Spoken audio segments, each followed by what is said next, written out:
Hey friends, we're here at the Bluegrass Hall of Fame and Museum in Owensboro, Kentucky, and I'm with my buddy Carly Smith, and she's going to show us the Jerry Garcia exhibit.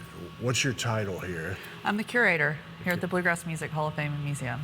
But yeah, he was very passionate about bluegrass and the banjo, where he would practice hours a day, every day. His wife at the time, Sarah, told us that if he didn't play his banjo for at least 4 hours, he was in a funk the rest of the day.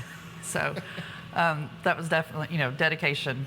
This is the first major case, which we have 4 of Jerry's instruments on display in here. He was fond of the Wayman banjos, and this is the original bump case that came with it.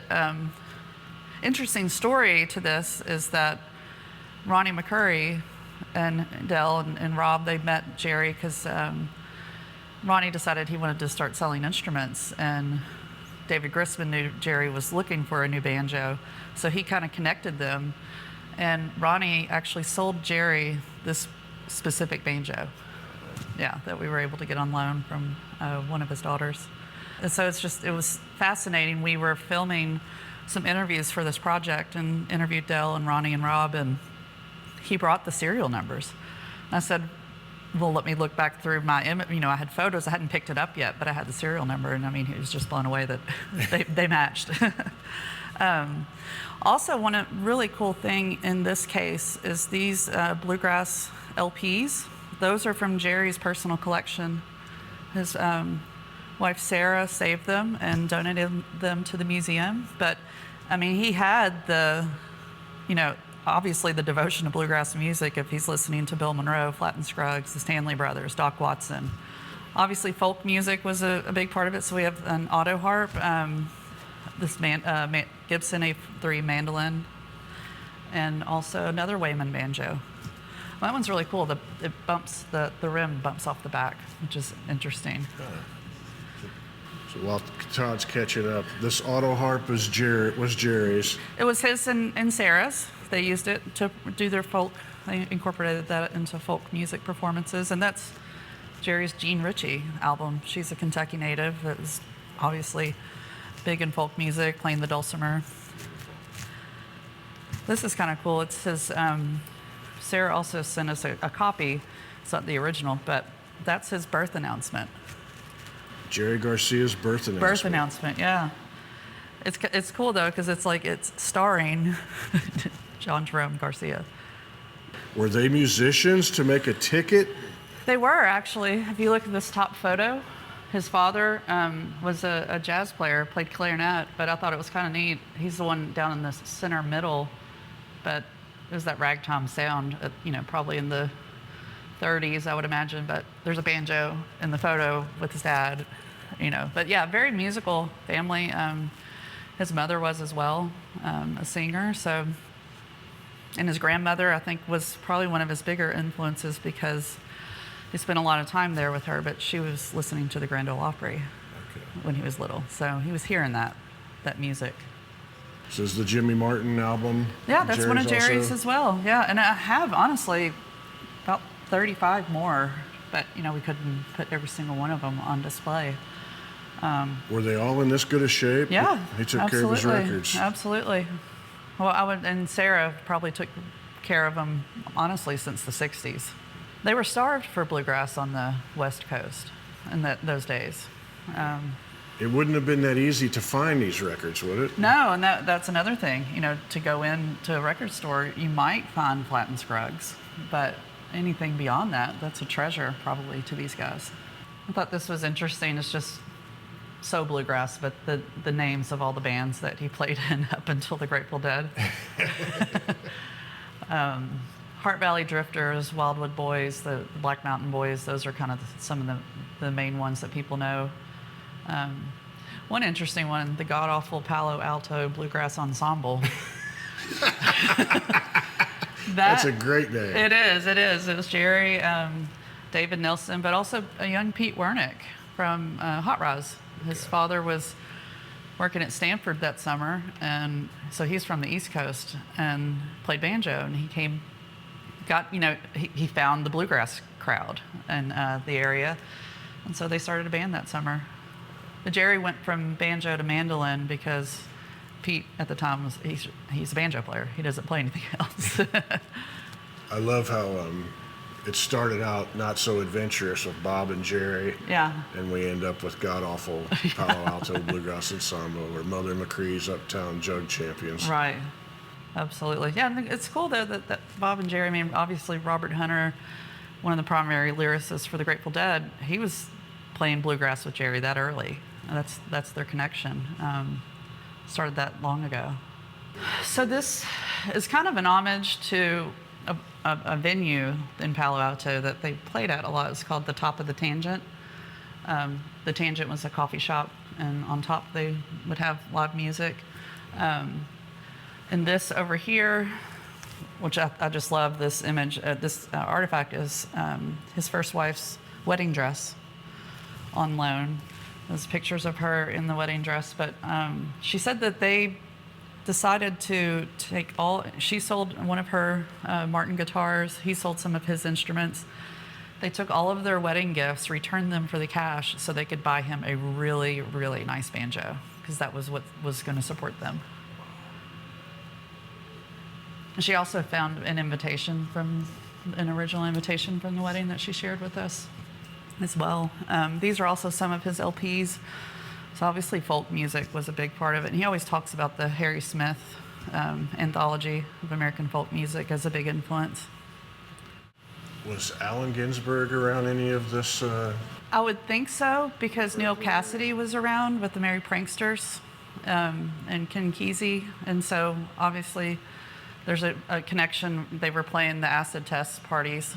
That was a little bit later, though. That was like mid to late 60s, right through 67.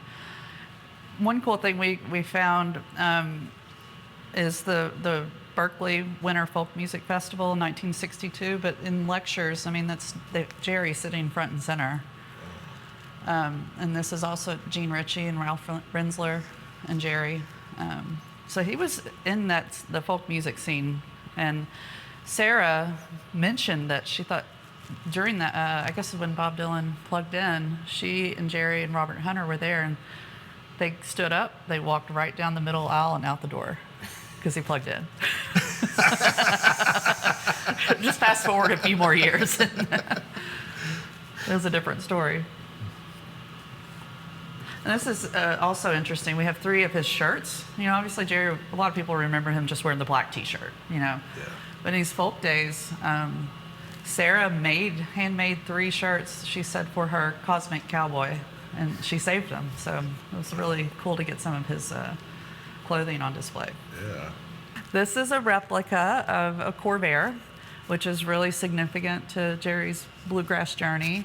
In 1964, Jerry and Sandy Rothman wanted to go east to seek out bluegrass music because they were starved for it on the West Coast. They left San Francisco, went south, and they hooked up with their friends in the Kentucky Colonels, Clarence and Roland White, and they took off across the country in a 1961 white Corvair. And the trip, you know, they landed in Missouri at first, and then they went to Bloomington and stayed with Neil Rosenberg. And he kind of hooked them up, and they went to Bean Blossom and got to see Bill Monroe play. But he hooked them up with some friends in Columbus, or in Dayton. They went down through that area, and then they went south. They had a friend in Panama City at the Air Force Base and stayed there, and then headed back up to the Northeast. And famously on this trip is the first time Jerry Garcia met David Grisman at Sunset Park in 1964. I have to ask, was this replica made just for this exhibit? It was. I had a vision. I wanted to see a piece like this, a statement. And I had looked for months and months, just eBay, whatever, to see if there was a Corvair out there. And my contractor, Austin Barr, and he said he'd heard about one at a junkyard. We went to that junkyard, there's nothing there. And I said, well, there's one more junkyard I know about. This is here in Davis County. We pulled up, the place looked completely closed, but he jumped out and the door was open, and he walks out with the gentleman in coveralls, and he said, you're not gonna believe this. And I just followed him around to the back, and he said, "This was my father's yard. We closed it a year ago. We crushed over 2,000 cars, but I saved not just one, but 2 Corvairs." And so it was like, this is just meant to be. Wow. But yeah, a local body shop, Cameron's Body Shop, they did the restoration as a donation. And it What took a about donation. Absolutely. Yeah, we have really strong partners here in Owensboro. But it's just a significant piece, I think, to the whole story of how much Jerry Garcia was dedicated to bluegrass, that he was willing to drive across the country to go find it. So moving on to, this is kind of an interactive station where you can learn more about each leg of the trip. So Sandy Rothman was really great about, recalling the details of where they went, when they were there, what they did. One of the stops, I think it was in Columbus, I have some of the reels, or Sandy still had some of the reels they recorded on a Wallensack recorder.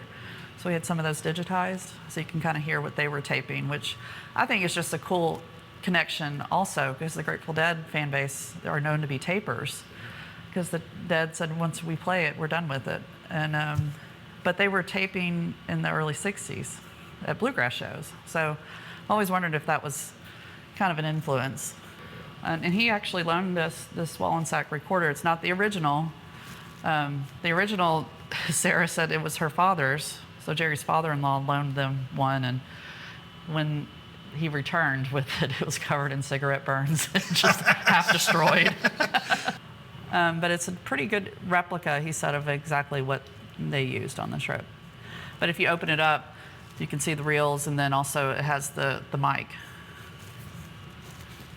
And this case is also kind of really wanting to tie the connection of California to bluegrass music. And this was also throughout the exhibits, not just Garcia instruments or artifacts. These are some items from our own collection. So this is Roland White's mandolin. Wow. Roland's hat. The story with the mandolin too is that when Roland was in the military, Clarence was playing that mandolin as well. And Roland's hat, yeah.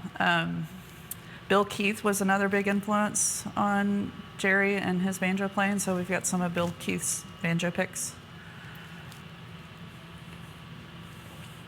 Another connection over here, the Tony Rice and his brothers, Larry and Ron and Wyatt, they were based in California for a while, in Southern California. And we recently received a long-term donation of Larry Rice's mandolin. Oh, wow. Yeah, and that was his primary instrument. Come around the corners. Yeah. Oh, man. I love the nameplate. Oh, yeah, top. Dr. Larry Rice. That's beautiful. Yeah. His brother Ron said that he just was always tinkering with it, that he wanted to change the varnish, and, did a lot of the work himself. And obviously on this rail, it kind of ties all that together. The Andy Griffith Show was obviously a starting point for, the Kentucky Colonels and the Dillards. And then, of course, this is a young Tony Rice and Larry. Wow. Yeah, so this is his Martin 0045 guitar. This is on loan from Mountain Girl and his second wife, and she said that was his primary songwriting guitar. And there's an old footage that came out not too long ago of the Grateful Dead when they were in England, and in rehearsal for Candyman, you can tell this is the guitar he's using, because it doesn't have a pick guard. It's easily recognizable. The case is also interesting. She said that he wanted just a plain leather case, and when he got it back, the guy had taken liberty and done these interesting designs, and she said he hated it. It's beautiful. It is. I know everyone that sees it thinks it's beautiful, but he just wanted a plain case. This is kind of interesting. This is also from our collection. It's a copy of the Sing Out magazine, and the first mention of the Warlocks in print, which obviously became the Grateful Dead, is in that because David Grisman had made a trip west, and he came back and told his buddy who wrote for Sing Out magazine. And so that's kind of the first mention of them in print. When you guys have to have luthier work done to instruments, who does it? A lot of times it's people on our staff. I mean, I would say everyone is a phenomenal musician here. And, we have a former Kentucky State fiddle champion as our education director. So, and also too, though, interestingly, just a few blocks away from here, Kentucky Guitar Works opened with Rick Ferris was luthier, and he's a bluegrass musician. So it's that's a great addition because the city is branded as, the capital, bluegrass capital of the world. And I think in addition to what the museum is doing, that they're trying to get other industries to go along with that. And it just opened a couple weeks ago. Okay. Well, just while we're here, just to highlight, this is not a Grateful Dead exhibit, but we don't ignore the Grateful Dead. Because one cool note for me was that they were doing these acoustic sets as part of their show.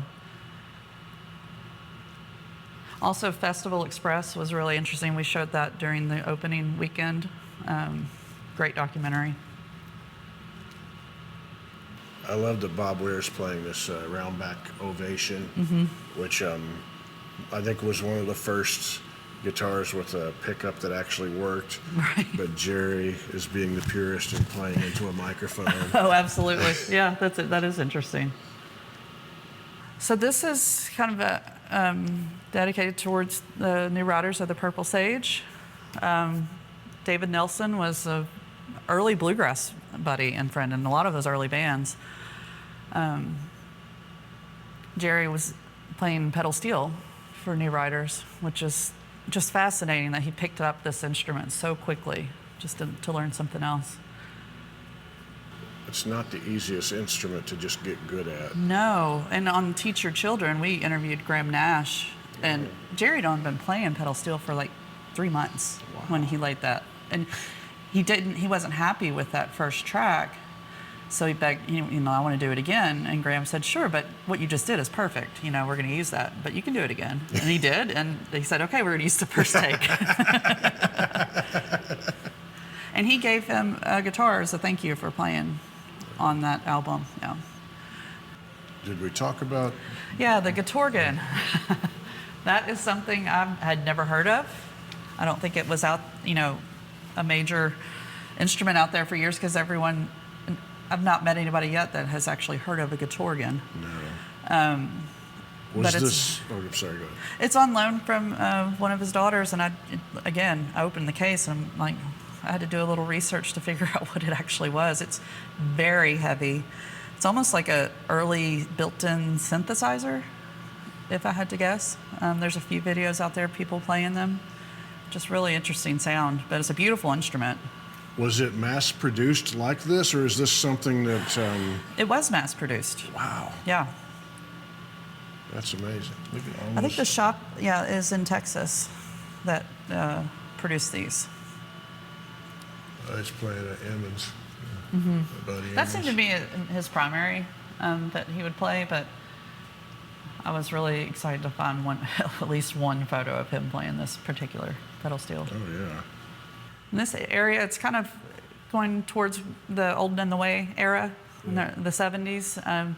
Interestingly, Jerry Garcia never really left bluegrass music. I mean, he was always tinkering, jamming, doing side projects, whether it was playing with Old and the Way or producing albums. Pistol Packin' Mama album features Don Reno and Chubby Wise and David Nelson and Frank Wakefield.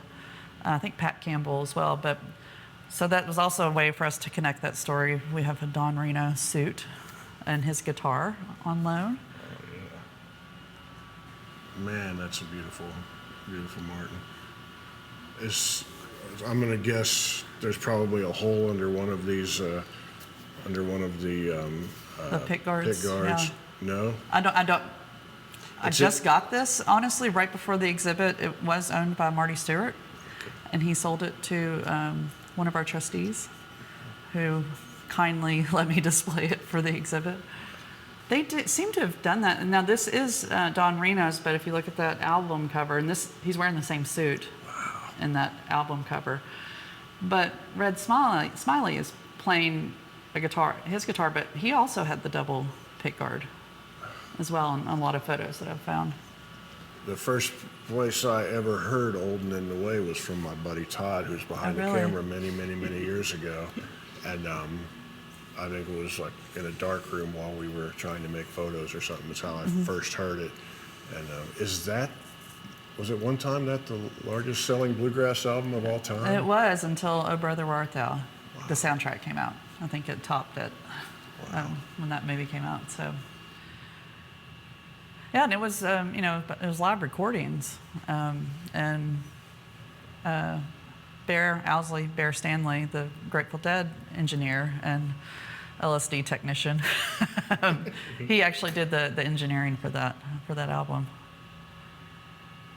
And also, I'll say at this point, like, for this exhibit, we have done a lot of original interviews. So it was really great to get the perspective of David Grisman and Peter Rowan about this era.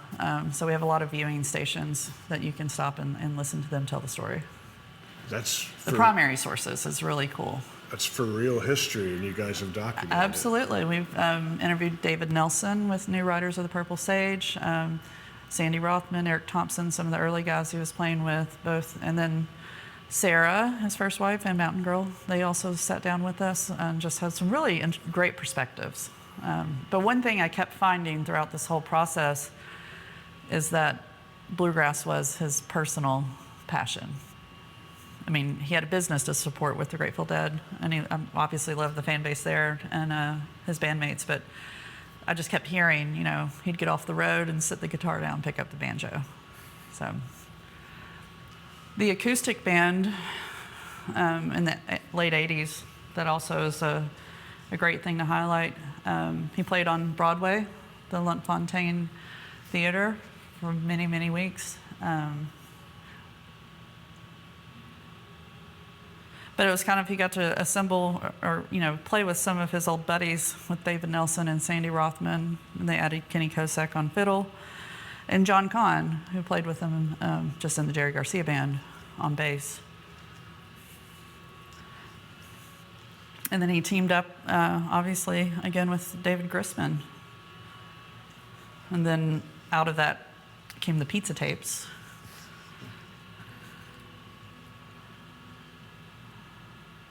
Comes full circle after a while. It does. And Jesse McReynolds was a hero of his, of Jim and Jesse, and they're obviously in our Hall of Fame, but it was great to have one of Jesse's hats and the painting that was the inspiration for his tribute album to the songs of the Grateful Dead that he'd released. Also, kind of highlighted Newgrass Revival. This is Sam Bush's first fiddle in one of his shirts. Interestingly, the last show Newgrass Revival ever played was opening for the Grateful Dead on New Year's Eve 1989. Wow. Yeah. It's a pretty great shirt. It is. Sam was having custom-made shirts made back then. It was well worn. Yeah. You can see that, they patched I don't know how many times on the sleeves. This is our, what I jokingly call our wall of sound. But you can come through and hear different samples outside of,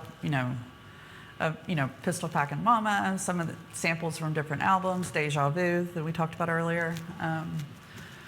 He played on a Brewer and Shipley album, Oh God, one took over the line. That was it. Yeah, but he didn't play on that song, surprisingly, but he played on a song called Oh Mommy. But yeah, so you can kind of dig in a little bit more.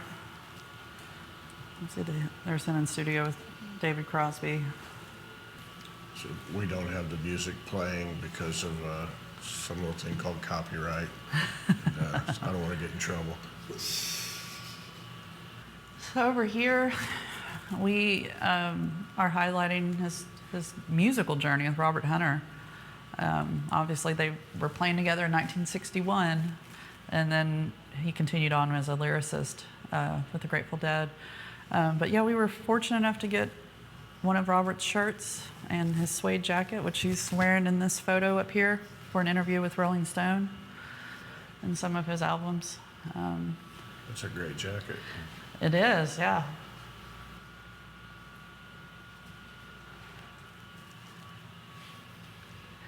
He was kind of a mythical person in it, to the Grateful Dead fan base, because he wasn't out front and center, but he had voting rights as a member of the band, because he was writing most of the lyrics.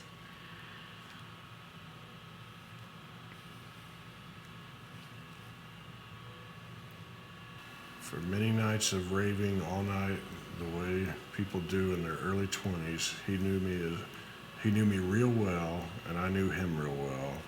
And I remember his girlfriend at that time. She said it was hard to tell where he ended and I started up. We were brothers in that sense. Robert Hunter. Also wanted to highlight that he was an artist doing digital art, scuba diving, pencil or pen and ink art. Is this Jerry? That is Jerry, scuba diving. Yeah. I would not have guessed it. He was passionate about scuba diving. It's a great thing to be passionate about. And here, because we have so much great footage and clips from all these interviews, we built a screening room that you could, for those that want to sit down and take in a little bit more, we do have, the McCurrys are on right now. They'll tell us the best stories, but there's extended cuts though with Bill Kreutzmann, Bob Weir, Santana, Carlos Santana. And there's little pieces of these clips on your website. Mm-hmm. I've seen some of the interview pieces from the Jerry Garcia exhibit and then other things. Lots of long-form interviews from... Yeah, this is about an hour long, so if you go through, but you want to spend a lot more time, and it's usually packed in here because people just, the stories are great. Yeah. That's probably one of my favorite parts of this whole exhibit was actual interview and the stories they were telling. Because Del famously tells a story, Jerry drove down to the Ash Grove in LA to see Bill Monroe, and Del was playing with him then. And he said years later, Jerry told him, he wanted to try out for the band. And Del said, well, why didn't you talk to us? We needed a banjo player at the time. So, yeah. Wow. This is really an interesting piece. This is Steve Martin's first banjo, which they had a connection. There's a photo to the right of Steve with John McEwen and Jerry at the Golden Gate Bluegrass Festival in 1974. I believe the Grateful Dead loaned their sound equipment for the festival to happen. It even says S. Martin. Yeah. And is this one he would have been playing at, was it Disney World? Probably, yeah. That's his first banjo. That's a photo of him with the banjo. You can tell how young he is there. Looks like Smothers Brothers. Right. Was he on the Smothers Brothers? I think he wrote for the Smothers Brothers. Or Laugh-In. I could be wrong. Yeah, I think it was the Smothers Brothers, yeah. So it's something we've always thought about because, to be able to tie a musical icon to bluegrass music is a great story that we needed to explore. But it really didn't take off till after we moved into this building in 2018. It's a new facility. And Vince Herman was in town playing with Leftover Salmon and touring the exhibit space with his buddy Cliff Seltzer. And this was a blank area. We hadn't put anything in it yet because it's a temporary location. But yeah, they both pledged their support to help us, get a Jerry Garcia exhibit off the ground. The pandemic sidelined that a little bit, but in 2021, we received funding from our local county government to help us get started. Of course, we talk about, the influence on present day bluegrass. That's very obvious, especially within the jam bands. I call this our songwriter case, but this is a painting that Robert Hunter did on loan from Sarah that he gave to her, an abstract. And this is a letter that Robert wrote to Jesse McReynolds congratulating him on his album. Back when people wrote handwritten letters. Right. A crazy idea. Are these handwritten lyrics here? Well, this is, we got this from the Woody Guthrie Center. because just tying folk music together. Oh, that's land is, that's land's your land. That's a replica of Woody Guthrie's lyrics, handwritten lyrics of "This Land Is Your Land." That he wrote in a flop house in Manhattan, surrounded by seamen, prostitutes, and other America. Yeah, exactly. Real people. Yeah.